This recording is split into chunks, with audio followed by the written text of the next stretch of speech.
เคยเป็นบ่ยังผู้เจ้าซื้อรถซื้อล่ามาเนี่ยมันสิมีคนอยากนำเฮาดิถ้าที่ข้างว่ารถงานล่าก็บ่ได้ใส่ซอยเฮาดอกแต่มันสิมีน้ำผู้อยากนำเฮาอยู่เอ้ยมันออกรถมาอีกแล้วมันสิมีปัญญาผ่อนมันสิมีปัญญาใจบ่ล่ะเจ้าน้อยเขาก็มายึดมันตัวนั้นน่ะเว้ยจะเป็นออกรถบ่เบิ่งเงาเจ้าของเนาะ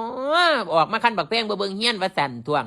เอาเงินออกรถไปสร้างเฮียนดีกว่าว่าสั่นโอ้ยกูไปเห็นมันเหตุการณ์เหตุงานอีหยังดอกมันออกมาหยังบูกะสิเป็นบ่ดาวดอกกะสิค่างวดแพงๆนั่นล่ะกูว่าบ่เกิน3 เดือนว่ะประธานโทษต่อค้ายังกี่ไรเขาก็มีรถขี่รถขับค่ะมันเขาเป็นหนี้เขาก็มีรถขี่รถขับเจ้าก็หูจักซื้อรถเนี่ยเป็นยังถ้าจะเป็นโรคเบาหวานจะเป็นโรคความดันถ้าจะไปหาหมอจะสิได้มีรถไปสิบ่ได้ยากน้ำรถโรงพยาบาลมันสิบ่ได้ไปหายืมรถคนไปหาหมอน่ะนะ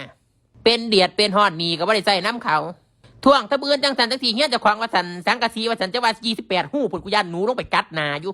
ท่วงเขาว่าบ่มีปัญญาใส่จังสันจังสีจะขวางว่าสันยังได้ฝากเงินคนไปตลาดนัดอยู่ย่านว่าบ่มีรถขับรถขี่เนี่ยแหละบ่กล้าเป็นหนี้เป็นสินนี่ล่ะ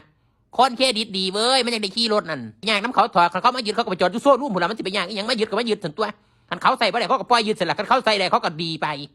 ท่วงหน้าท่วงหลังดีๆเขาจังน้อยเขาจะขี่เจิดไปเหยียบปากเจ้าอยู่แซงซุ่มยากน้ำชีวิตคนอื่นนี่ก็ซื้อโทรศัพท์ก็สั่นกันยากไปเบิดซื้อโทรศัพท์ก็เฮ้ยมันซื้อมาหาพอหาแม่งคือละ3-4 หมื่นว่าสั่น2-3 พันก็ได้อุ้ย2-3 พันคือเคียงคิดเลขเขาก็บ่ใส่ดอกเด้อค่ะยังก็ยากน้ำเขาได้ถอดเจ้าของยังซื้อว่าซื้อกล้วยเจ้าของยังซื้อทงหนอดทงหน้าไอ้ได้เด้อดีเท่ากับสอนนั่นเขาเดี๋ยวมันยกเฮี้ยนจะไปตั้งไปอยู่ธนาคารพอดีสั่ง